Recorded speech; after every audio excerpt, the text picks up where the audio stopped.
Assalamualaikum warahmatullahi wabarakatuh.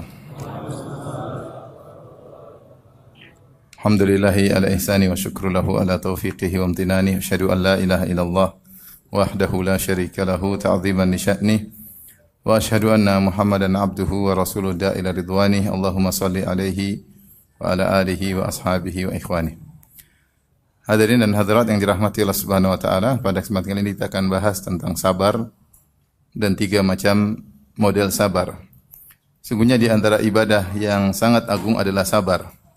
Begitu agungnya sampai Allah Subhanahu wa taala sebutkan tentang sabar dalam Al-Qur'an lebih dari 90 kali. Sekali saja disebutkan sudah merupakan ibadah yang agung, apalagi jika disebutkan sampai 90 kali tentang sabar. Oleh karenanya sabar salah satu ibadah yang sangat mudah memasukkan dalam surga. Ibadah yang pahalanya tanpa batas. Kata Allah Subhanahu wa taala, "Innama yuwaffas sabiruna ajrahum bighairi hisab." Sungguhnya orang yang bersabar diberikan ganjaran tanpa batas. Dan Allah Subhanahu wa taala berfirman tentang sabar adalah sebab utama masuk surga, di antaranya firman-Nya, "Wa jazahum bima sabaru jannatan wa harira." Maka Allah Subhanahu wa taala membalas mereka karena kesabaran mereka, Allah berikan surga dan sutra, ya. Sini Allah mengatakan bima sabaru, karena bersabar mereka Allah balas surga.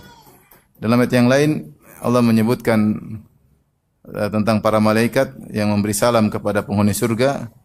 Kata Allah Subhanahu wa taala, "Wal malaikatu yadkhuluna 'alaihim min kulli bab, salamun 'alaikum bima sabartum fa ni'ma uqbad dar." Dan para malaikat menemui para penghuni surga dan menyampaikan salam kepada para penghuni surga. Mereka berkata, "Salamun alaikum," keselamatan atas kalian, "bima sabartum," karena kesabaran kalian. Itu kalian selamat sampai di surga, selamat dari kebinasaan, selamat dari kesulitan, selamat dari kesedihan. Kalian di puncak kebahagiaan. Kenapa? Bima sabartum, karena kesabaran kalian. Demikian juga ketika Allah sebutkan tentang ibadur rahman, ciri-cirinya ibadur rahman sangat banyak. Di penghujung Allah berkata, "Ulaika yujzaunal ghurfata bima sabaru." Mereka itulah orang-orang yang diberikan ganjaran al-ghurfa. Al-ghurfa itu surga yang tinggi. Bima sabaru, karena kesabaran mereka. Sehingga sabar adalah salah satu cara paling cepat masukkan orang dalam surga, karena pahalanya tanpa batas. Dan di dunia Allah Subhanahu wa taala mengabarkan tentang orang-orang yang sabar, "Innallaha ma'as sabirin." Allah bersama orang yang sabar, yaitu Allah akan menemani mereka, kemudian menguatkan mereka, menolong mereka, yaitu al-ma'iyah al-khassah, yaitu kebersamaan khusus. Allah membersamai mereka dengan kebersamaan khusus. Maksudnya Allah sertakan dengan pertolongan, ya, dari Allah Subhanahu wa taala. Demikian juga Allah berfirman, "Wallahu yuhibbus sabirin." Allah mencintai orang-orang yang sabar. Semakin seorang bersabar, semakin dicintai oleh Allah Subhanahu wa taala. Maka dari sini kita perlu belajar bagaimana agar kita bisa lebih bersabar. Karena dunia ini memang dunia adalah ujian, ya. Hidup ini adalah apa? Ujian. Memang kita diciptakan untuk diuji, ya, untuk diuji.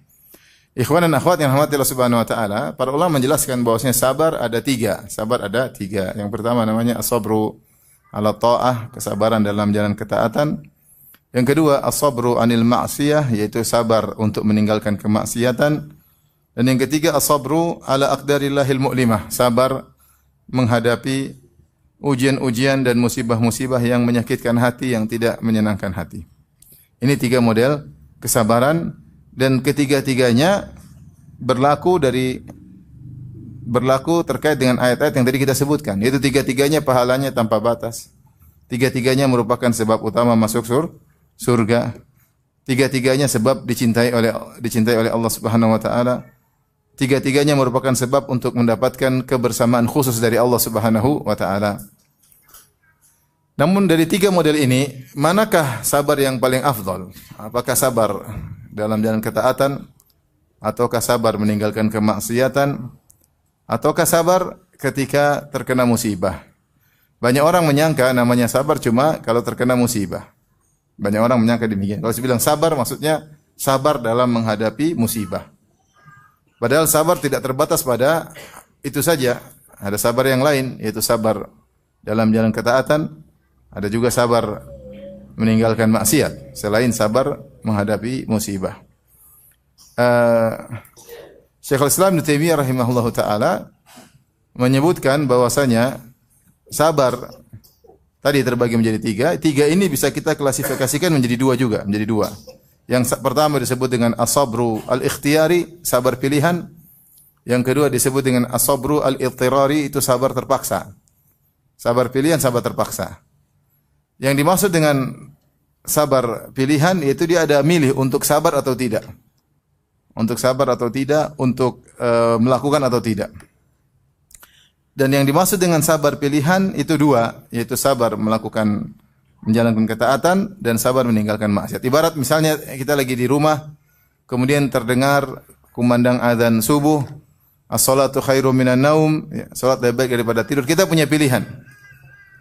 Bangun menuju ke belakang, siap-siap berwudu untuk masjid, atau kita melanjutkan tidur. Punya pilihan enggak? Punya pilihan. Makanya ketika kita memilih untuk bangun kemudian pergi ke masjid, berarti kita bersabar memilih untuk ke masjid. Namanya disebut sabar pilihan. Karena ada pilihan yang kedua yang bisa kita lakukan, yaitu lanjutkan tidur. Ini namanya sabar al-ikhtiyari. Dia memilih sabar. Demikian juga sabar meninggalkan maksiat. Dia juga termasuk sabar al-ikhtiyari. Seperti kita di depan internet, depan kita ada klik, tinggal mau klik ada film India atau film Korea. Kita mau klik nonton atau tidak? Kita bisa ngeklik nonton, bisa tidak. Ada pilihan. Ketika kita tidak mengklik, berarti kita sabar meninggalkan apa? Maksiat. Sabar meninggalkan maksiat. Itu kita lagi sedang duduk di kafe, tiba-tiba ada perempuan cantik. Terus kita mau lihat atau tidak?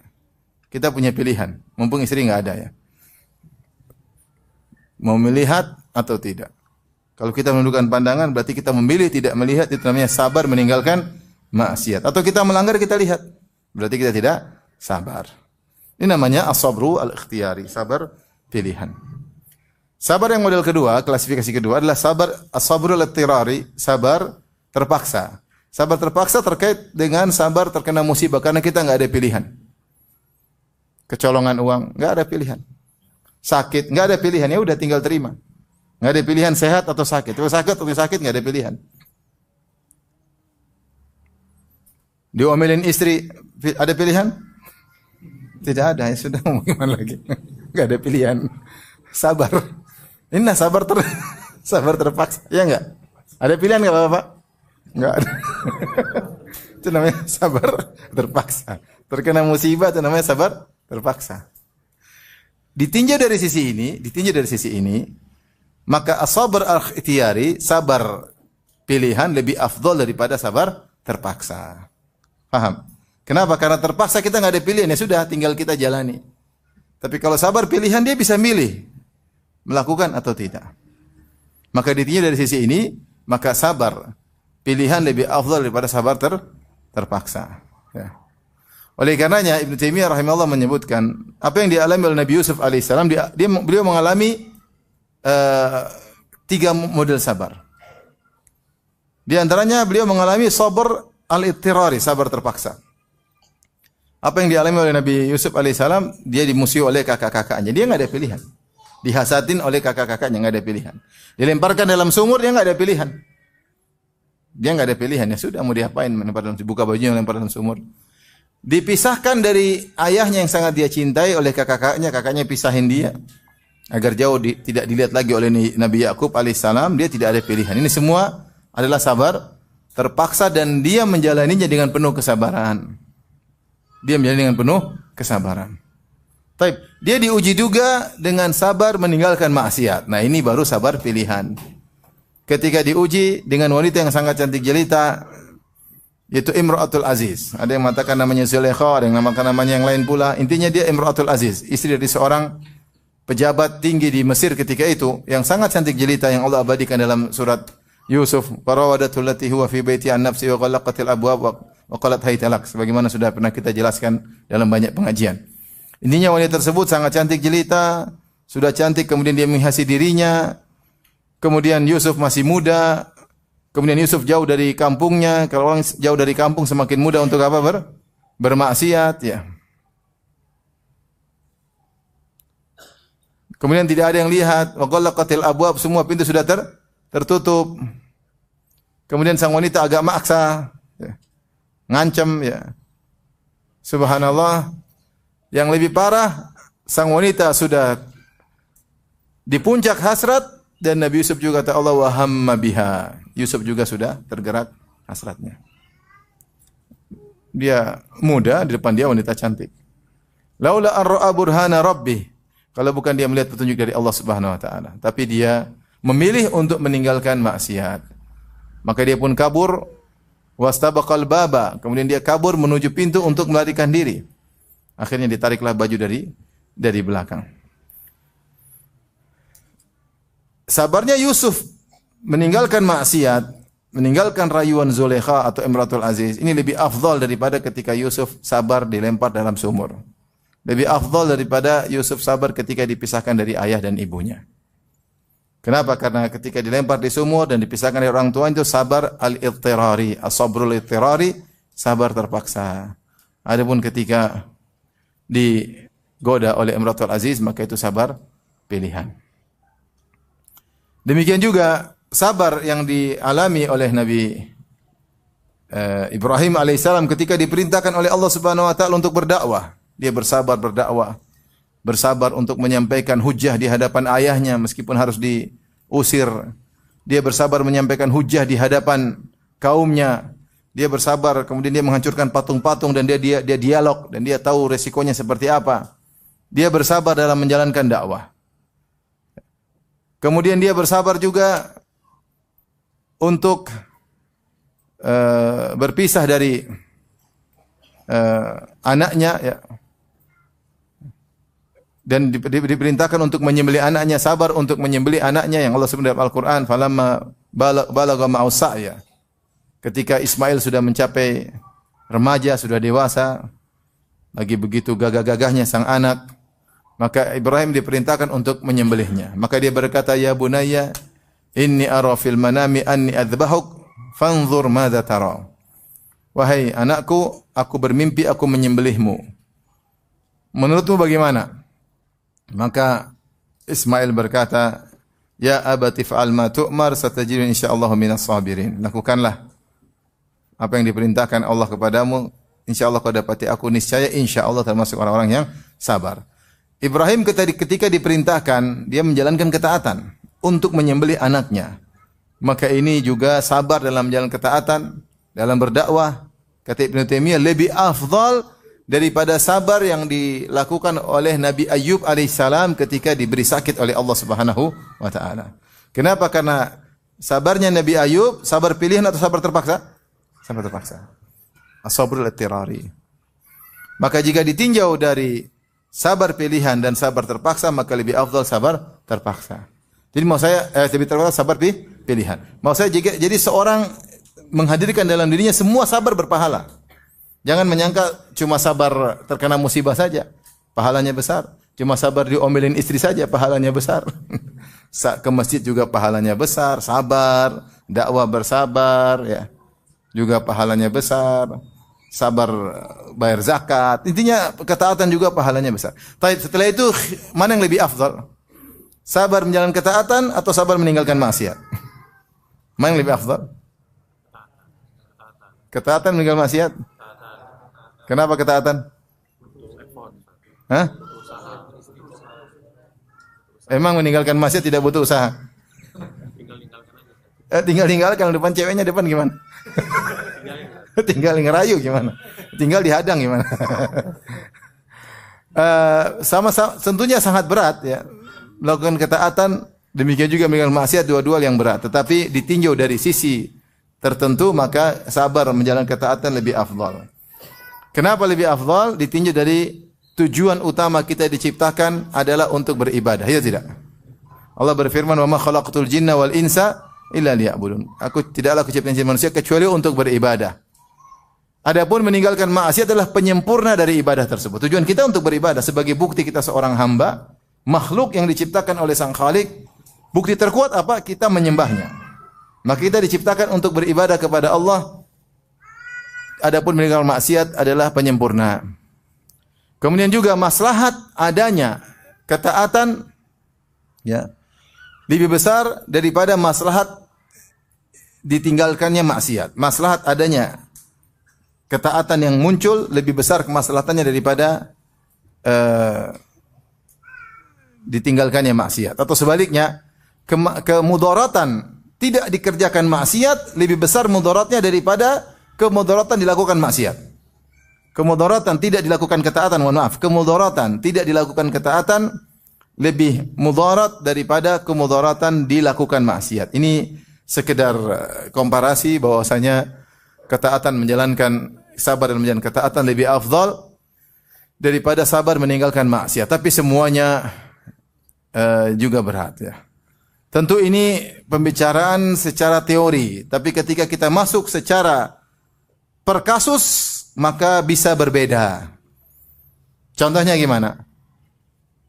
Sabar untuk sholat subuh, bangun tidur sholat subuh, tentu lebih ringan daripada sabar ketika diganggu oleh cewek cantik kaya raya, WA terus, kirim foto terus. Ya atau tidak? Ya atau tidak? Minta menggoda terus. Lebih berat mana? Lebih berat mana? Goda cewek, jelas, kita sepakat ya. Kecuali homo, enggak apa-apa. Enggak tergoda. Jadi kalau normal, waras, lebih tergoda. Jadi itu tadi kita sebut teori, paham?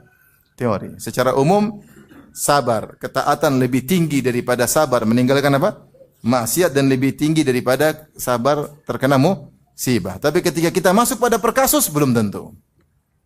Contoh seperti tadi, sabar, orang dengar azan kita tidur cukup, alhamdulillah dengar azan mudah berangkat, mudah. Tapi ketika bangun tidur tahu-tahu banyak WA, kemudian cewek cantik-cantik, bukan cantik, kemudian kirim uang semua, oh tergoda. Baru diomelin istri lagi, wah ini jangan-jangan petunjuk dari Allah ini. Lebih berat meninggalkan maksiat ketika itu. Benar juga meninggalkan maksiat secara umum lebih afdal daripada sabar ketika terkena musibah. Tapi jika musibahnya besar belum tentu, berat. Contoh misalnya seorang meninggalkan maksiat, ya tidak nonton film Korea, mudah bagi dia. Tapi ketika terkena musibah, ternyata anaknya satu-satunya meninggal dunia, tidak gampang. Tidak gampang.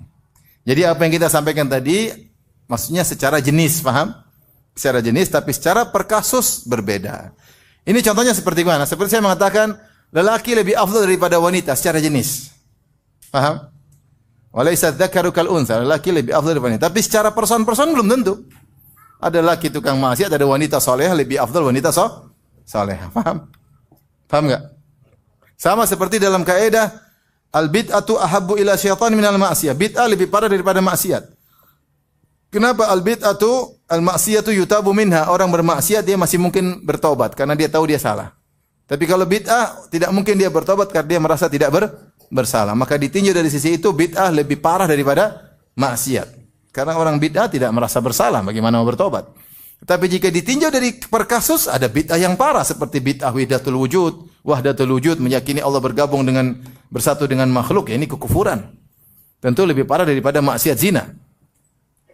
Paham? Jadi ketika kita berbicara secara teori tadi, maksudnya secara jenis sabar melakukan ketaatan lebih afdal daripada jenis sabar meninggalkan apa? Maksiat. Dan lebih afdal yang paling rendah sabar ketika mendapatkan musibah. Tapi ketika kita menuju kasus per kasus, terkadang bisa berubah. Tergantung besarnya musibah, atau beratnya meninggalkan maksiat, atau beratnya ketaatan yang harus dilakukan. Baik, sekarang kita bahas yang pertama. Tentang sabar menjalankan ketaatan. Sabar menjalankan ketaatan, Allah sebutkan dalam ibadah, Allah sebutkan dalam banyak ayat. Bahkan kebanyakan ayat dalam sabar terkait dengan sabar menjalankan ketaatan. Kebanyakan ayat sabar dalam Al-Quran terkait dengan sabar menjalankan ketaatan. Di antaranya Allah berfirman, Rabbus samawati wal ardi wa ma bainahuma fa'buduhu wassabir li'ibadatihi hal ta'lamu lahu samiyya. Dalam surat Maryam. Kata Allah Subhanahu wa taala, Rabbus samawati wal ard, dialah penguasa langit dan bumi, pencipta langit dan bumi, wa ma bainahuma, dan apa yang ada di antara keduanya. Fa'buduhu, beribadalah kepada Allah karena Dia yang menciptakan langit dan bumi, karena Dia yang mengatur alam semesta, maka Dialah yang hendaknya beribadah di tempat beribadah kepadanya. Kemudian kata Allah, wastabir li ibadatih, dan bersabarlah dalam beribadah kepadanya, sabar. Di sini Allah mengatakan bukan wasbir tapi wastabir. Dan kita tahu dalam kaidah bahasa jika ada tambah huruf berarti tambah kekuatan, yaitu sabar yang lebih lagi, bukan sekedar wasbir li ibadatihi tapi wastabir, kuatkanlah dirimu untuk bersabar untuk beribadah kepada Allah Subhanahu wa taala. Kenapa? Karena banyak hal-hal yang memalingkan engkau dari ibadah. Dan benar, sekarang ini banyak fitnah yang membuat kita malas beribadah. Bukankah Rasulullah SAW bersabda, al-ibadatu fil harji ka hijratin ilayya. Beribadah di zaman fitnah seperti hijrah kepadaku. Ibadah di zaman fitnah seperti hijrah kepadaku. Kenapa? Karena di zaman fitnah banyak orang tidak beribadah. Banyak orang sibuk ngurusin apa? Fitnah. Ada apa dengan fitnah? Bagaimana perkembangannya? Inilah kita sekarang di zaman medsos, tiap hari ikut fitnah. Waktu kita untuk nonton fitnah, untuk menikmati fitnah, untuk mengomentari fitnah, untuk membicarakan fitnah, fitnah wanita, fitnah harta, fitnah politik, fitnah macam-macam, sehingga melalaikan kita dari beribadah. Akhirnya kita kurang baca Quran, akhirnya kita susah sholat malam, akhirnya kita kurang zikir. Tiap hari zikir manusia, bukan zikir Allah Subhanahu wa taala. Dan itulah yang terjadi. Makanya untuk sabar dalam ibadah butuh ekstra energi. Allah mengatakan wastabir li ibadati, bersabar dalam beribadah. Bersabar dalam beribadah. Allah juga berfirman tentang salat misalnya, wa'mur ahlaka bis salati wastabir 'alaiha. Perintahkanlah keluargamu untuk salat dan bersabarlah dalam salat. Sabar dalam salat, sabar dalam merintahkan anak istri untuk salat dan seterusnya. Jadi kalau kita perhatikan ayat-ayat tentang sabar, ayat-ayat sabar kebanyakannya tentang sabar dalam beribadah. Lebih banyak daripada sabar dalam meninggalkan maksiat atau sabar dalam menghadapi apa? Musibah. Yang paling banyak adalah ayat sabar untuk beribadah. Kita akan sebutkan contoh-contoh ayat-ayat sabar, semoga menjadi perhatian kita semua. Yang pertama, misalnya Allah suruh bersabar untuk salat. Allah suruh bersabar untuk salat.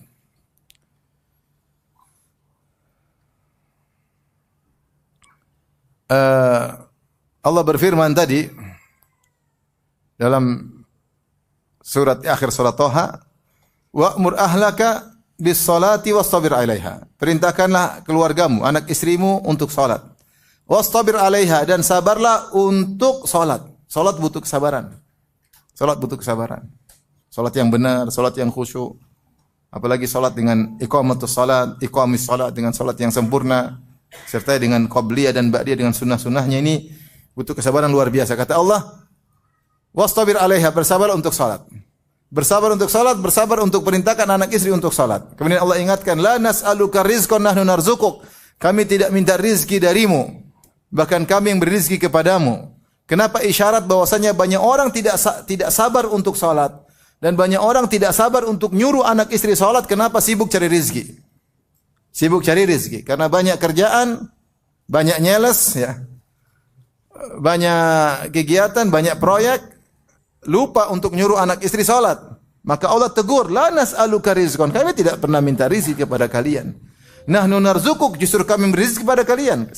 Makanya kata para ulama, siapa yang salat, nyuruh anak istri salat adalah sebab dimudahkan rizki, karena Allah jamin. Itu seakan-akan Allah berkata, jangan sampai kau sibuk cari rizki, kau lupa suruh anak istri salat.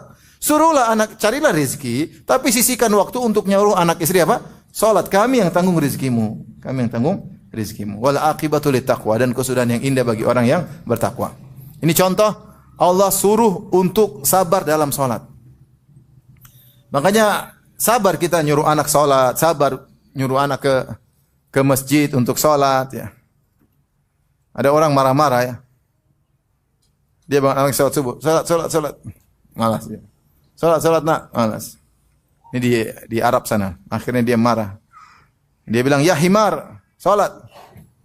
Himar itu apa? Keledai. Dongki salat. Anaknya kaget langsung terjaga dia. Abi, dongki. Abinya dongki. Sabar. Suruh anak sholat butuh kesabaran. Sampai sebagian teman cerita, Ustaz saya kadang-kadang nggak bisa sholat qobliyah karena bangunin anak. Nggak apa-apa. Nanti qobliyah di kotor nggak ada masalah. Ini ada keperluan nyuruh anak untuk apa? Sholat. Dari awal malam nak tidur nak, besok abi bangunin nak. Itu butuh kesabaran. Ya, butuh kesabaran. Nyuruh istri sholat aja butuh sabar. Sayang sholat, sayang sholat. Tapi ada kejadian dia mau sholat subuh dia bangun istrinya. Sholat. Tidur. Sholat. Tidur nanti. Dia pergi sholat ke masjid, mungkin zikir pagi petang semua balik, istrinya belum sholat. Kamu saya cerai kata. Subhanallah. Ada kejadian begitu. Jengkel. Itu namanya enggak sabar. Itu orang bukan orang Malang, bukan. Jadi nyuruh sholat butuh sabar, kita sholat butuh sabar. Sampai kita bisa sholat dengan menikmati sholat tersebut. Seperti sabda Nabi SAW, "Waju'ilat qurratu aini fis salat." Dijadikan kebahagiaanku pada sholat. Sampai sholat adalah solusi dari kepenatan kehidupan dunia. Nabi berkata, "Ya Bilal, arihna bis salat." Wahai Bilal, istirahatkanlah kami, rehatkanlah kami, tentramkanlah kami dengan apa? Sholat. Sabar untuk sholat. Ya. Demikian juga Allah berfirman di surat Hud, kata Allah Subhanahu wa taala, "Wa aqimis salata tarafayin nahari wa zulafan minal lail, innal hasanati yudhhibna as-sayyi'at, dzalika dzikra lidz-dzakirin, wasbir fa innallaha la yudhi'u ajral muhsinin." Kata Allah, dirikanlah salat di pagi dan petang, kemudian di awal malam, maksudnya salat 5 waktu. Sungguhnya kebaikan-kebaikan di antaranya salat akan menghilangkan dosa-dosa. Ini adalah peringatan bagi orang-orang yang mengambil pelajaran. Kemudian Allah berfirman, "Wasbir," bersabarlah. Fa innallaha la yudhi'u ajral muhsin. Allah tidak akan menyia-nyiakan pahala orang yang berbuat baik. Pahala salatmu tidak ada yang sia-sia. Salat aja, salat. Orang mungkin sedang mengumpulkan harta, kau kumpulkan pahala salat. Orang sedang sibuk bangunkan istana, kau sibuk bangun istana di surga. Tidak akan ada satu rakaat pun yang sia-sia. Tidak akan ada satu sujud pun yang sia-sia. Semua tercatat. Fa innallaha la yudhi'u ajral muhsinin. Allah tidak akan menyia-nyiakan, meluputkan, melalaikan pahala orang yang berbuat kebaikan. Di sini Allah mengatakan wasbir. Bersabarlah. Salat butuh kesabaran. Tapi di antara ketaatan yang Allah suruh sabar secara spesifik adalah menunaikan nazar. Allah berfirman dalam surat Al-Insan, "Yufuna bin nadri wa yakhafuna yawman kana syarruhu mustatira." Mereka menunaikan nazar. Kemudian di akhir ayat kata Allah Subhanahu wa taala, "Wa jazahum bima sabaru." Allah balas mereka karena kesabaran mereka jannata wa harira, surga. Jadi kalau kita sudah berjanji sama Allah, sudah bernazar, dicatat, jangan sampai lupa. Sabar untuk menunaikan nazar tersebut. Sesempurna mungkin kita tunaikan nazar yang sudah pernah kita janji di hadapan Allah Subhanahu wa taala. Karena menunaikan janji kita kepada Allah butuh kesabaran, butuh kesabaran. Di antaranya selanjutnya Allah mengatakan, "Wa yut'imuna at-ta'ama 'ala hubbihi miskina wa yatima wa asira. Innama nut'imukum liwajhillah la nuridu minkum jazaa'an wa la syukura. Inna nakhafu min rabbina yawman 'abusan qamtarira. Fawaqahumullahu syarra dzalikal yaumi. Wa laqahum nadratan wa surura wa jazahum bima sabaru." Kata Allah Subhanahu wa taala, di antara yang perlu disabarkan adalah ikhlas dalam bersedekah. Kata Allah tentang sifat-sifat penghuni surga tersebut, wa yut'imuna at-ta'ama, mereka memberikan makanan ala hubbihi, makanan yang mereka suka. Bukan kasih makanan sisa, bukan kasih makanan bekas, makanan yang mereka suka. Bukan yang mau basi baru dikasih, enggak. Yang mereka suka mereka kasih kepada siapa? Kepada orang miskin, kepada anak yatim, kepada tawanan. Kemudian Allah berkata, mereka mengatakan, "Innama nut'imukum liwajhillah." Kami ini beri makan kepada kalian karena mencari wajah Allah. La nuridu minkum jazaa'an wala syukura. Kami tidak butuh terima kasih dari kalian dan tidak butuh balas budi. Kami tidak butuh jasa dari kalian. Kami tidak butuh kalian mengingat kebaikan kami, tidak perlu. Inna nakhafu min rabbina yawman 'abusan qamtarira. Kami takut dengan hari kiamat nanti, di mana orang dalam wajah yang ketakutan. Setelah itu Allah berfirman, "Wa jazahum bima sabaru." Allah beri balasan mereka atas kesabaran mereka surga. Maka di antara ketaatan yang perlu disabarkan adalah keikhlasan. Keikhlasan. Ketika bersedekah harus ikhlas. Sekarang ini kita hidup di zaman orang yang tidak sabar untuk ikhlas. Sehingga setiap beramal soleh dia publish. Dia publish. Sedekah dia publish, kunjungi anak yatim dia publish, membantu janda dia publish. Janda tua publish, janda muda apalagi dipublish. Kemudian dia kemana-mana dia publish, umroh dia publish, haji dia publish, berdakwah di hutan belantara dia publish.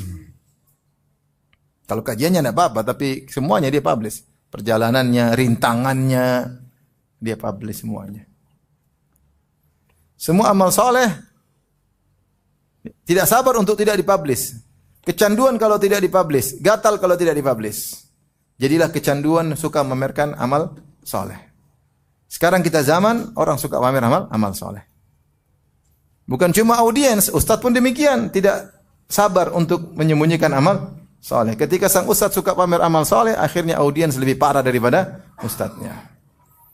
Maka sayang kalau amal soleh kita publish, khawatir kita tidak ikhlas. Oleh karenanya sekarang butuh keikhlasan dalam menjalankan ketaatan. Ini disebutkan Ibnu Qayyim menyebutkan kenapa sabar dalam ketaatan derajatnya tinggi, karena antum harus sabar dalam 3 perkara. Pertama, sabar dalam ikhlas, tidak mengharap duniawi sedikit pun, tidak mengharap sanjungan sedikit pun, tidak mengharap penghargaan sedikit pun dari manusia. Hanya mencari wajah Allah. Ini butuh kesabaran tingkat tinggi. Karena hati ini suka goyang. Yang kedua adalah sabar menjalankan ibadah tersebut sesuai dengan sunnah Nabi SAW. Sabar menjalankan sunnah. Yang ketiga, sabar untuk mudawamah, terus-terusan. Ya, terus-terusan, continue. Ini 3 kesabaran inilah di antara yang menyebabkan sabar di atas ketaatan berat. Di antaranya kata Ibnu Qayyim rahimahullah, karena butuh keikhlasan. Jadi ikhwan, jangan biasakan diri kita untuk pamer amal soleh. Kalau ketika hati ingin pamer, enggak usah. Kita mau publish, jadikan status, waduh, status enggak ya? Enggak usah. Sabar, jangan diklik, sabar. Sabar ya. Jangan suka pamer amal soleh. Dalam bentuk apapun, meskipun secara terang-terangan maupun isyarat. Isyarat seperti apa? Ketika di kota Madinah suhu 47 derajat. Alhamdulillah Allah masih menguatkan langkah kakiku menuju masjid, salat berjamaah. Terima kasih Rabbku. Subhanallah. Contoh. Apa perlunya? Enggak usah. Dibawakan riya dalam bentuk bersyukur kepada Allah. Itu namanya riya dengan isyarat. Contoh lagi bikin status. Lagi i'tikaf, tidak menerima call WhatsApp.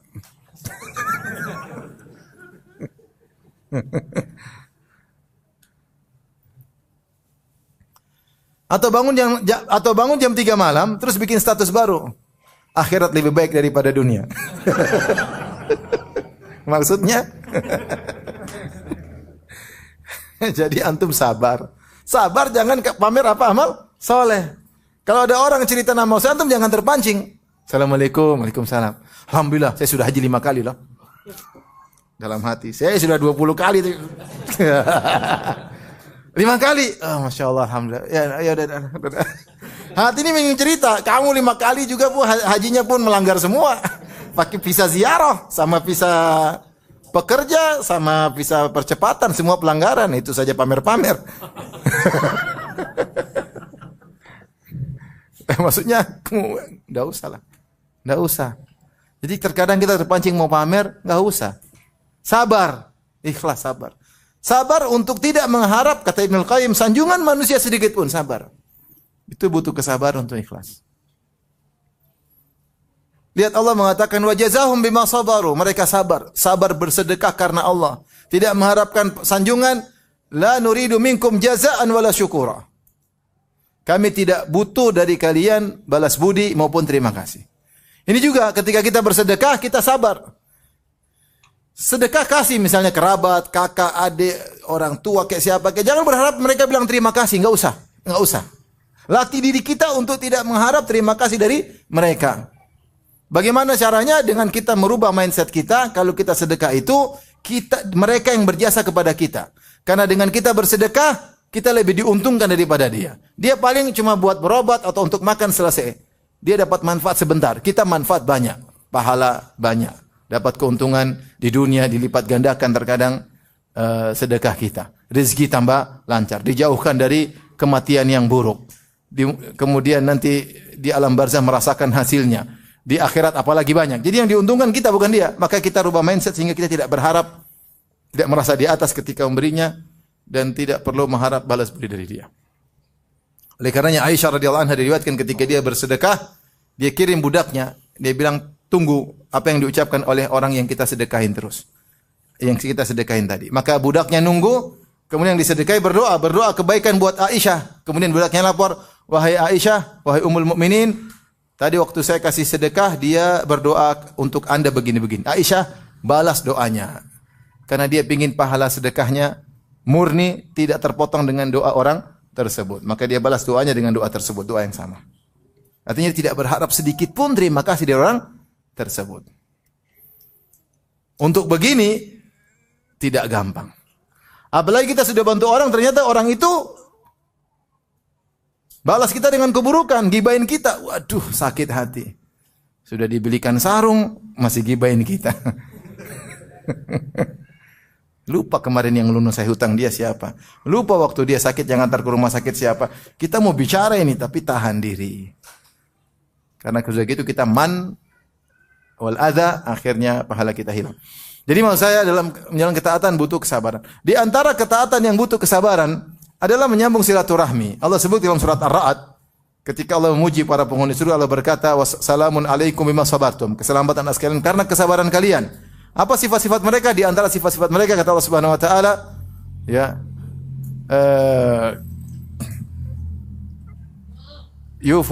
wa yasiluna ma amara Allah bi ayyusal. Ya, mereka menyambung apa yang Allah perintahkan untuk disambung. Ya. Mereka menyambung apa yang Allah perintahkan untuk disambung. Itu maksudnya menyambung apa? Silaturahmi. Menyambung silatu.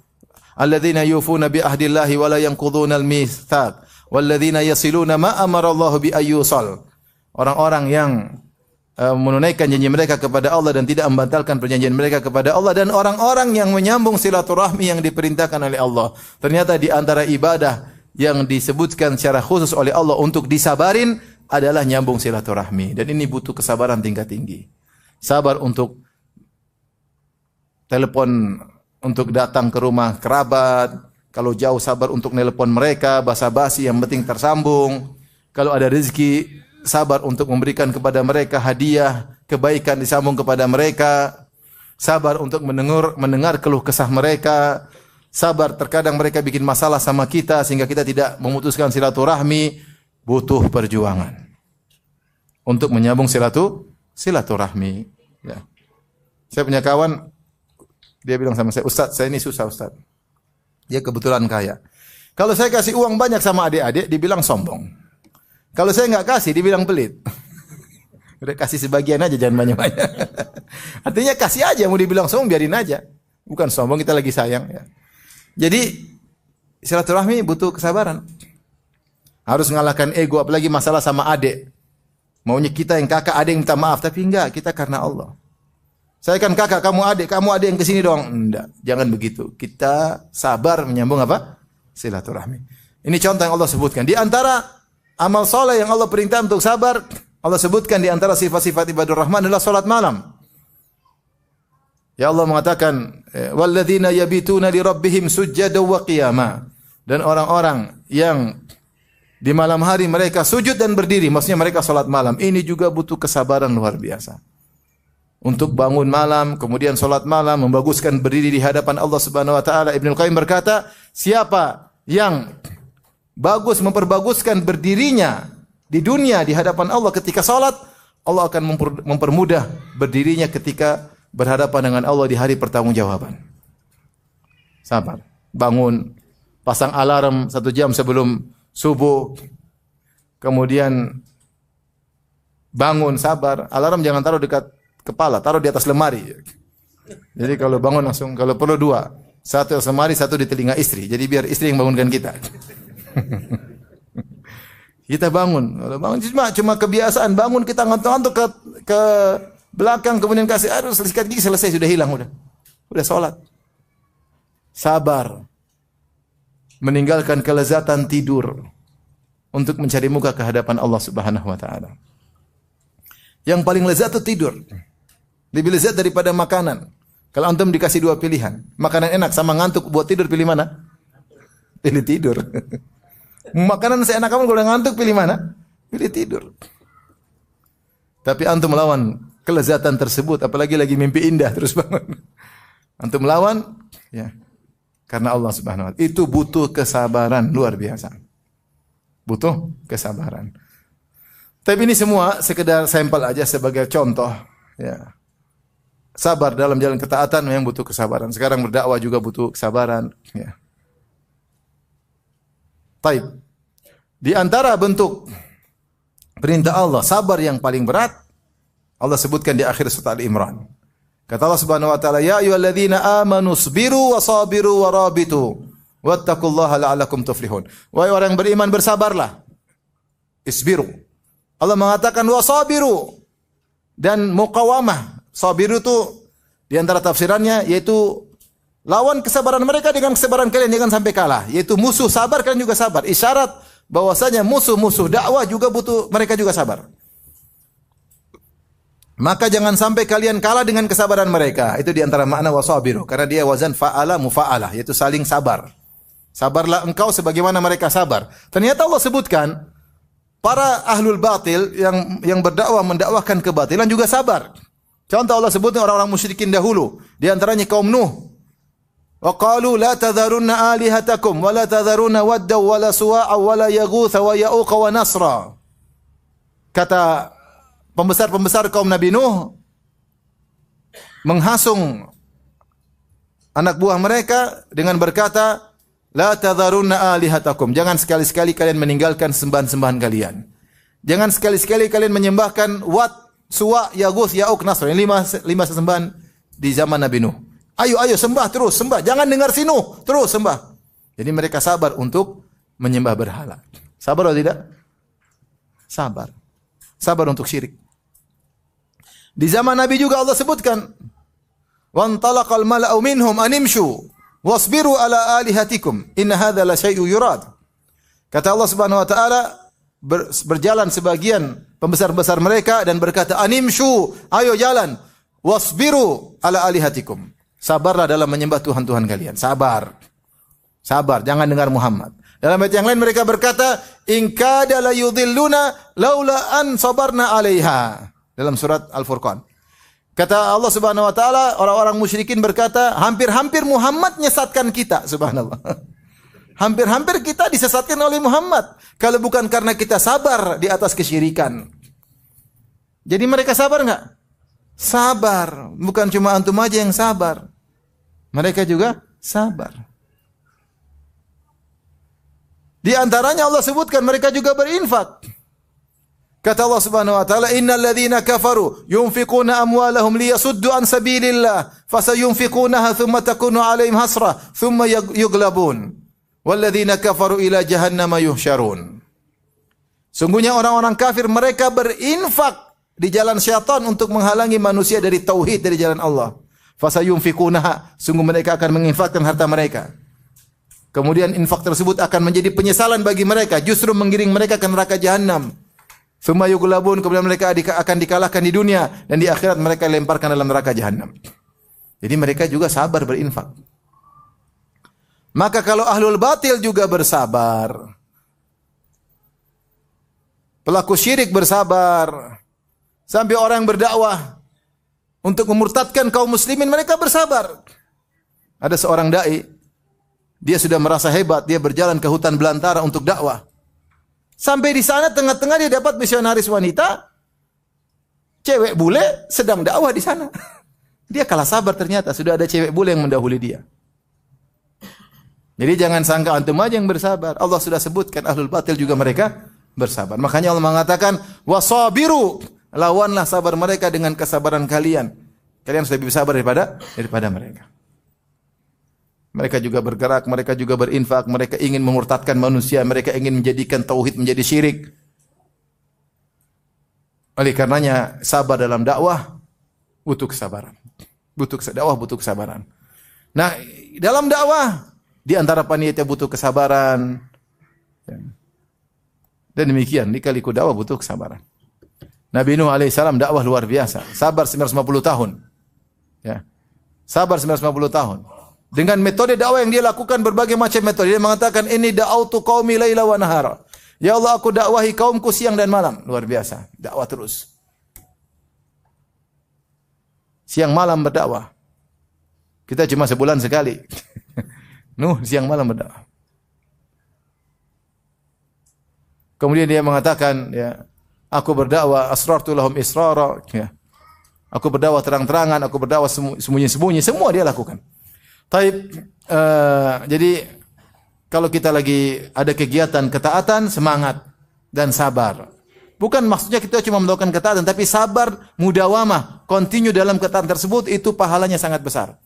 Ketaatan pahalanya ada, tapi sabar dalam continue pahalanya lebih besar. Karena yang dimaksud dengan sabar dalam ketaatan maksudnya continue dalam ketaatan tersebut. Salat subuh pahalanya besar. Continue salat subuh di masjid terus, ini pahalanya lebih besar, jauh lebih besar. Ikhlas disertai dengan apa? Keikhlasan. Ya. Kemudian juga sabar di atas sunnah. Sabar di atas sunnah. Orang semua melakukan maksiat, orang melakukan bid'ah. Kadang-kadang kita sendirian juga ragu-ragu. Kita yang salah apa mereka yang salah nih? Orang pada joget semua, kita enggak joget. Jangan-jangan yang joget yang benar. Terkadang setan datang goyang kita dari apa? Sunnah. Orang di mana joget, kita sini enggak joget. Yang benar joget enggak sih? Baik, yang berikutnya sabar meninggalkan maksiat. Sabar meninggalkan maksiat. Ibnu Qayyim menyebut dalam Madarijus Salikin, ada beberapa kiat agar kita meninggalkan maksiat, dan ketahuilah sabar meninggalkan maksiat termasuk sabar yang pahalanya sangat besar. Dan kita hidup di zaman godaan untuk maksiat luar biasa, terutama medsos, medsos. Banyak orang terjatuh tersungkur di penghujung, subhanallah. Ngaji, tidak kuat menghadapi maksiat, kemudian tersungkur terjatuh. Banyak kejadian. Oleh karenanya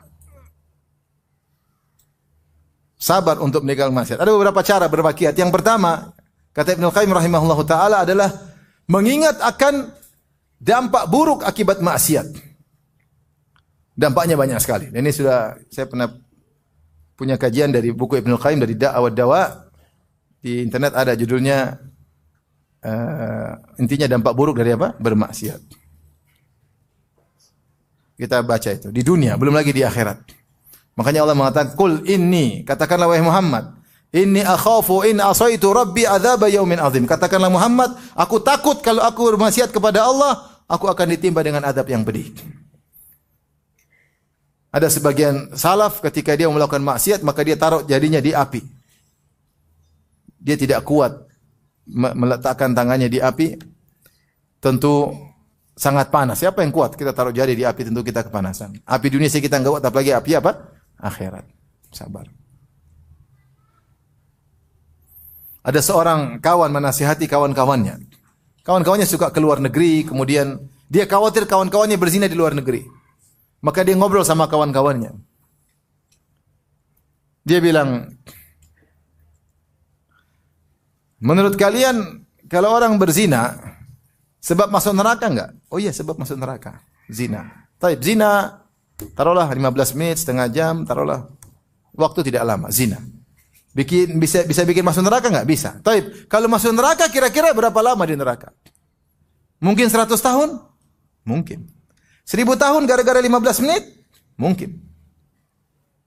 1 juta tahun? Mungkin. Maksudnya neraka ini tidak ada penghujungnya, tidak ada abadi. Baru mereka mulai mikir, subhanallah. Gara-gara kenikmatan sebentar bisa mengkonsekuensikan azab yang sangat panjang. Mikir. Maka di antara cara agar orang meninggalkan maksiat, dia pikir dampak ini cuma bukan di akhirat, dunia juga. Dan kalau di akhirat bahaya. Bahaya. Ada orang melakukan riba. Istri jadi sama saya. Dia apa? Bekam saya, kemudian dia cerita ngobrol. Bilang, Ustaz, saya dulu praktisi riba. Terus saya ngaji, terus saya tinggalkan riba, kemudian saya jual kue-kue macam-macam, gagal melulu. Sampai setelah beberapa lama, tahu-tahu ada bos saya panggil saya lagi untuk kerja lagi dan dinaikkan gajinya. Ketika itu saya goyang. Saya bilang istri saya, gimana? Jangan mas, riba. Gimana ini? Siapa tahu boleh, darurat. Iya, siapa tahu boleh. Kata istrinya. Tapi supaya kau pasti tanya dulu sama Ustaz. Siapa tahu ada lampu hijau. Karena darurat kita jualan nggak laku terus ini. Siapa tahu darurat boleh riba. Subhanallah, saya goyang. Maka saya pergi ke Ustaz. Dia cerita sama saya. Ustaznya saya kenal dia. Ustaz, ini Ustaz kondisi begini, susah begini. Boleh nggak saya kerja lagi di instansi ribawi? Kata Ustaz, kamu kan tahu apa dosa riba? Tahu Ustaz. Apa dosa? Dosa riba diantaranya seperti seorang mendatangi ibunya sendiri. Coba diulang. Dosa riba diantaranya seperti mendatangi ibunya sendiri. Coba diulang. Kenapa Ustaz? Kamu nggak ngerti. Tahu nggak? Riba itu kamu zinai makmu sendiri. Kaget. Langsung dia tinggalkan. Hidup cuma sebentar. Alhamdulillah masih bisa makan, masih bisa minum. Tidak usah cari uang yang haram. Masih gemuk, alhamdulillah. Yang haram enggak, saya enggak siap dihisap, alhamdulillah. Saya masih bisa makan, masih minum. Namun orang sekarang melakukan maksiat, syubhat diembat, haram ditembak, malas tahu. Taib. Jadi maksud saya, di antara hal yang buat kita meninggalkan maksiat, kita ingat dampaknya. Contoh sederhana sekarang saya mengatakan, dampak nonton aurat wanita yang tidak halal. Laki-laki nonton film Korea, nonton film India, nonton film box office, nonton ya, mulai nakal-nakal nonton trialnya dulu, akhirnya begitu sudah ada nonton langsung, ya, habis waktu nonton lihat cewek-cewek, lihat taib, maksiat dia lakukan, dia ngumbar lihat wanita-wanita yang cantik-cantik, kenikmatan dia dapatkan, kelezatan, kepuasan hawa nafsunya melihat wanita cantik. Tapi lihat dampaknya di dunia seperti apa? Belum di akhirat. Baru dampak di dunia. Dampak di dunia, dia pulang ke rumah, istrinya jadi jelek. Padahal istrinya memang tidak begitu cantik. Begitu dilihat cewek cantik, tambah jelek. Tadi istrinya putih, sekarang pulang kelihatan seperti donat gosong. Wah, udah tambah parah lagi. Lihat cewek-cewek Korea kayak boneka-boneka, lihat istrinya, kayak gini ya. Apa salah mata saya apa gimana? Iya, itu maksiat. Akhirnya tidak berhasad sama istri. Yang menderita siapa? Dia yang menderita. Akhirnya dia terpacu lagi, nonton lagi, hidup dalam khayalan tidak pernah dia rasakan. Dia tidak pernah bisa menikahi wanita Korea tersebut. Hidup dalam khayalan, rumah tangga kacau. Kenikmatan Allah cabut karena itu baru di dunia. Terus kecanduan nonton, istri yang Allah sediakan yang halal tidak bisa dia nikmati. Penderitaan atau bukan? Penderitaan. Sampai ada yang telepon saya, Ustaz gimana? Aduh, saya tergoda sekali sama wanita Ustaz. Rugi saya cuma lihat doang, cuma bisa ngiler, Ustaz, nggak bisa dicicipin. Iya, itulah maksiat. Cuma bisa ngiler, tidak bisa apa? Dicicipin. Yang ada es krimnya nggak bisa, es krim di rumah nggak bisa dirasa. Sudah nggak enak, sudah tawar, hambar, pahit sekarang. Gara-gara sering ngumbar apa? Pandangan. Itu contoh sederhana. Bahwasanya maksiat mendatangkan penderitaan di dunia. Belum di akhirat. Sampai ada kawan cerita, ada orang-orang non-muslim yang kerjanya berzina. Sampai kalau lihat istrinya, mohon maaf, dia tidak bisa berhasrat sama sekali. Sampai ke dokter bagaimana bisa lihat istrinya seksi luar biasa, buka-bukaan, tapi dia sudah sering berzina, istrinya hambar. Tidak ada rasa sama sekali. Bagaimana kalau kemudian dia sudah tua, sudah rusak, kasihan. Jadi maksiat itu hanya mendatangkan apa? Penderitaan. Di dunia, belum di akhirat, tidak ada ketenangan. Maka di antara cara kita meninggalkan maksiat, kita bilang kita hanya membuat diri kita menderita. Enggak usah diklik itu film Korea. Jangan diklik sama sekali. Jangan diklik film India. Jangan diklik film-film apa? Hollywood, jangan klik. Jangan dengar musik. Kalau dengar musik kecanduan. Al-Quran sudah tidak beri pengaruh lagi ke hati. Ini dengar musik joget lagi, kecanduan lagi, dengar lagi sebelum tidur murojaah musik, bangun tidur murojaah apa? Musik. Goyang sana, goyang sini. Gimana mau terenyuh dengar ayat-ayat Allah? Enggak ada, omong kosong. Omong kosong. Tidak akan berkumpul antara cinta dengan musik-musik dengan kecintaan terhadap Al-Quran. Sehingga kalaupun ada imam, imamnya suaranya jelek, padahal hatimu yang jelek. Maunya imamnya yang nyanyi seperti pemusik. Pengaruhnya luar biasa. Hati tidak tenang, hati tidak tentram. Jiwa biasa dimanja, akhirnya yang sudah manja senang-senang musik, pingin dimanja yang lain. Pingin inilah, nontonlah, pingin coba inilah, akhirnya jadi fly melulu di antara dampak maksiat. Maka ini di antara yang menyebabkan kita untuk berhenti, ingat dampaknya di dunia, apalagi dampaknya di akhirat. Kemudian di antaranya, agar kita meninggalkan maksiat, kita malu kepada Allah. Allah sudah berikan kita banyak kenikmatan. Kemudian kita gunakan kenikmatan tersebut untuk membangkang perintah Allah Subhanahu wa taala.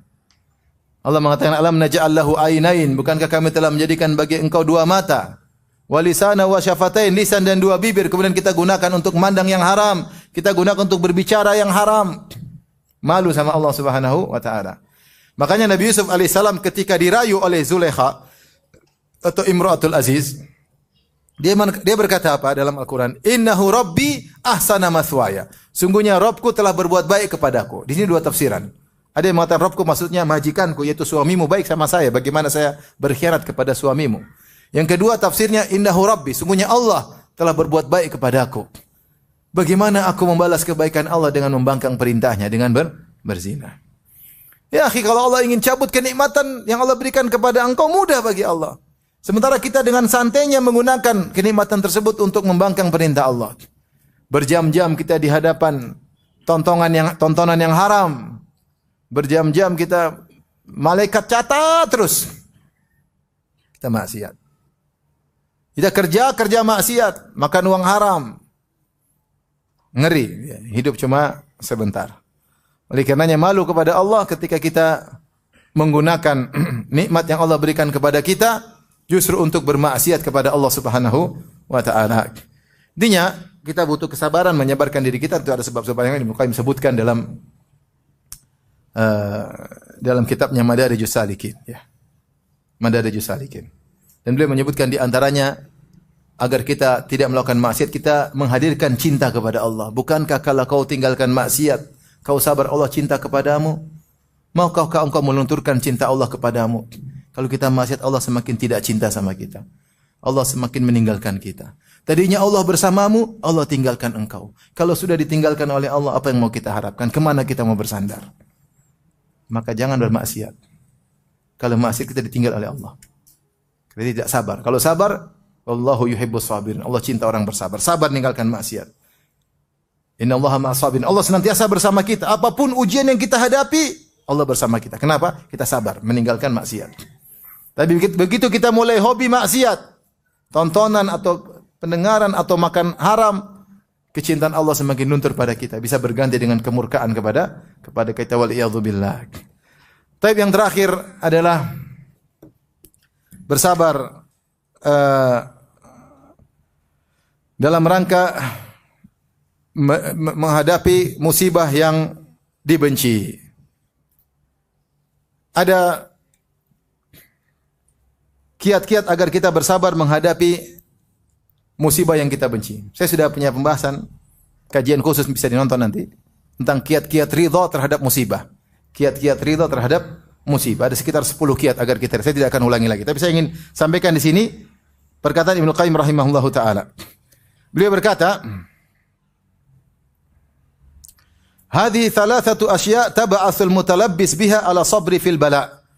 Ini adalah 3 perkara yang memotivasi orang yang terkena musibah untuk bersabar ketika terkena musibah. Yang pertama, ihdaha mulahadhatu husnil jaza. Memikirkan tentang balasan yang indah. Balasan yang indah. Intinya, orang yang diuji, ya, kalau dia bersabar, maka dia akan mendapatkan balasan yang indah di dunia maupun di akhirat. Maka sering kita dengar perkataan orang, pilihan Allah yang terbaik. Ini perkataan tidak 100% tepat. Yang benar adalah pilihan Allah adalah yang terbaik bagi orang yang bersabar. Pilihan Allah adalah yang terbaik bagi orang yang bersabar. Siapa yang bersabar, maka mihnah akan menjadi minhah, kata Ibnu Qayyim dalam kitabnya Al-Wabilus Sayyib. Siapa yang bersabar, ujian maka akan menjadi anugerah dengan syarat dia bersabar. Kalau dia tidak bersabar, itu musibah semakin buat dia terpuruk. Semakin buat dia jauh dari Allah, bahkan bisa mati dalam kondisi su'ul khatimah kalau dia tidak bersabar. Maka ketika seorang mengetahui bahwasanya pilihan Allah yang terbaik, kalau dia bersabar, maka dia kuatkan dirinya untuk bersabar. Lihatlah bagaimana Nabi Yusuf alaihissalam ketika akhirnya dia menjadi seorang bangsawan. Kemudian kakak-kakaknya baru tahu ternyata kamu Yusuf yang pernah kami buang. Apa kata Nabi Yusuf? Innahu may yattaqi wa yasbir fa innallaha la yudhi'u ajral muhsinin. Sungguhnya siapa yang bertakwa dan bersabar, Allah tidak akan menyia-nyiakan ganjaran orang yang berbuat ihsan. Maka lihat penghujungnya menjadi sangat indah. Dia menjadi seorang bangsawan yang dihormati oleh penduduk Mesir dan dia bisa mendatangkan keluarganya ke Mesir. Jadi kita tinggal sabar nih, sabar aja nanti ujungnya pasti baik. Sabar. Tinggal sedikit sabar. Kapan kita enggak sabar kacau. Sabar. Allah berfirman tentang Bani Israel, "Wa tammat kalimatu rabbikal husna ala Bani Israil bima sabaru." Dan telah sempurnalah, telah tertetapkanlah ya ketetapan yang indah bagi Bani Israel bima sabaru, karena mereka bersabar. Ketika mereka bersabar, Allah beri kesudahan yang indah. Dan banyak contohnya. Saya juga ada kajian tentang bisa jadi kau benci sesuatu ternyata lebih baik. Dalam Al-Quran banyak contohnya. Contohnya di antara kisah Nabi Yusuf alaihissalam. Maka ketika kita sabar, ingat, jangan enggak sabar. Sabar ujungnya indah loh, sabar. Dilewati aja. Sebulan, 2 bulan, sabar terus. Minimal ketika kita bersabar, pahala banyak sekali di akhirat. Mendongkrak kita untuk mudah masuk surga. Pahala banyak sekali. Nanti ujungnya pasti indah. Makanya Ibnu Qayyim punya perkataan yang menarik. Dia berkata, wa ajma'a uqala'u kulli ummatin ala anna an-na'ima la yudraku bin na'im. Seluruh orang yang cerdas dari umat ini, seluruh umat sepakat bahwasanya kebahagiaan tidak diraih dengan kebahagiaan. Kebahagiaan diraih dengan kesusahan. Bersusah-susah dulu, kemudian bersenang-senang apa? Kemudian. Ya. Wa anna man rafaqar raha farakar raha. Siapa yang selalu pingin santai-santai, dia akan kehilangan kesantaian di kemudian hari. Wa hasala al-masyaqqa waqtar raha. Ketika dia pingin santai, dia malah mendapatkan kesulitan. Fidari raha, yaitu di hari akhirat, dia malah susah. Maka semuanya perlu perjuangan. Dan ketika kita bersabar, kita tahu ujungnya indah, kita sabar. Allah tidak kasih tahu ujungnya apa. Kita sabar. Tapi kita cara untuk bersabar pasti husnudzon, ujungnya indah, pasti ujungnya indah. Dan alhamdulillah antum saya rasa sudah diberi cobaan-cobaan kecil dari Allah. Bukan banyak cobaan kita lewati, ternyata ujungnya apa? Indah. Ada cobaan lagi kita lewati dengan sabar, ternyata ujungnya indah. Saat ini ujiannya berat. Kiaskanlah dengan yang sebelumnya. Sebelum jauh begini, insya Allah juga sekarang begitu, sabar. Baik, di antaranya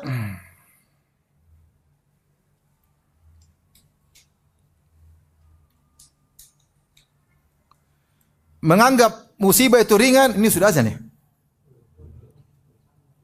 Sedikit lagi ya, sudah. Ntar lagi, kita selesaikan. Di antara cara kita menjadikan ujian kita ringan, kata Ibnu Qayyim rahimahullah ta'ala, adalah dengan mengingat nikmat yang sekarang ada. Antum sakit sekarang, tapi masih banyak. Misalnya antum sakit, alhamdulillah masih banyak nikmat. Masih ada rumah, masih ada istri, masih ada anak, masih bisa melihat, masih bisa mendengar, masih bisa sholat, masih bisa berzikir. Nikmat yang hadir ini aja masih banyak. Masih banyak. Itu meringankan penderitaan kita. Lihat ke bawah yang lebih parah masih banyak. Makanya ada seorang yang dia mengeluh tentang ujian yang dia hadapi. Maka dia datang kepada gurunya bilang, ambil 2 kertas. 1 kertas isi penderitaanmu, 1 kertas isi tentang kenikmatan yang ada padamu. Maka dia isi penderitaannya. 1 sakit ini, 2 sakit ini, 3 gini, 4, mungkin 10. Taib, isi kenikmatan 100 pun enggak selesai. 1, 2, 3, 4. Bandingkan musibah yang kau hadapi dengan nikmat yang masih banyak yang sedang bersamamu, tidak ada bandingannya. Belum lagi kata Ibnu Qayyim rahimahullah ta'ala, ingat tentang kebaikan-kebaikan yang lalu. Bukankah selama ini kau dikasih kebaikan yang panjang oleh Allah yang banyak? Sekarang kau diuji cuma sedikit. Makanya ketika Ayub alaihissalam diuji 7 tahun, kasih penyakit, istrinya sampai tidak sabar. Kata Ayub, ma'an softi, kau tidak sabar. Bukankah kita selama 70 tahun telah diberi kenikmatan oleh Allah, ini baru 7 tahun kau tidak sabar. Kau tidak adil kepada Allah Subhanahu wa taala.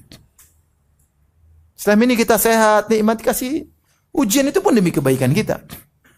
Terus kita tidak sabar. Maka dengan perenungan-perenungan ini, maka seorang kuat untuk bersabar menghadapi musibah. Tapi yang paling indah, yakin, husnudzon, penghujungnya pasti apa? Indah, pasti. Saya katakan siapa yang bersabar, pasti 100% akibatnya lebih indah. Fasbir, innal akibata lil muttaqin. Bersabarlah, sungguhnya kesudahan yang indah bagi orang yang bertakwa. Tinggal kita husnudzon kepada Allah Subhanahu wa taala. Sebentar lagi akan ada jalan keluar. Lihatlah bagaimana Yakub alaihissalam, justru ketika di puncak kesulitan dia malah husnudzon. Ketika Yusuf alaihissalam hilang, dia tidak tahu di mana. Kemudian Binyamin tertahan di Mesir. Kemudian kakak mereka yang paling tua, kalau nggak salah Yahuda, juga tidak mau pulang. 3 anaknya di Mesir semua. Maka ketika itu dia di puncak kesedihan, sampai menangis sampai matanya buta. Ya. Maka dia berkata, ya, Sabrun jamil, asallahu ayyatiyani bihim jami'an. Semoga Allah mendatangkan mereka bertiga semuanya kepadaku. Innahu huwal alimul hakim. Sungguhnya Allah maha berilmu dan dia maha bijak. Dia tahu apa yang dia lakukan. Tapi dia husnudzon ketika di puncak kesulitan. Dia baru mengatakan demikian, Allah akan datangkan mereka setelah 3 anaknya tidak balik ke Palestina. Ya. Kemudian dia berkata, innama ashku bathi wa huzni ilallah. Aku hanya mengadukan kesedihan kepada Allah Subhanahu wa taala. Oleh karenanya ikhwan, kalau kita dikena musibah, lakukan kiat-kiat ini, ya. Ingat, sebentar lagi akan ada pertolongan. Ingat, kalau sabar maka penghujungnya pasti apa? Indah. Ingat, kenikmatan yang kita rasakan sekarang masih lebih banyak daripada musibah yang kita rasakan. Ingat, terlalu banyak kenikmatan sebelumnya yang telah kita rasakan. Makanya Allah berfirman, innal insana li rabbih lakanud. Sungguhnya manusia itu suka berkeluh kesah. Kata Hasan Al-Basri, yadhkuru al-masaib wa yansa ni'am. Sikap manusia itu kalau terkena musibah itu yang diingat-ingat. Sementara nikmat dia lupa. Maka jangan seperti itu. Kalau terkena musibah justru ingat nikmat-nikmat yang sebelumnya sehingga kita merasa ringan. Ini sekadar namanya lika-lika kehidupan. Tidak mungkin nikmat terus, pasti ada fase di situ diuji. Nanti nikmat lagi seperti itu. Kali demikian saja kajian kita. Subhanakallah bihamdik asyhadu an la ilaha illa anta astaghfiruka wa atubu ilaik. Assalamualaikum warahmatullahi wabarakatuh.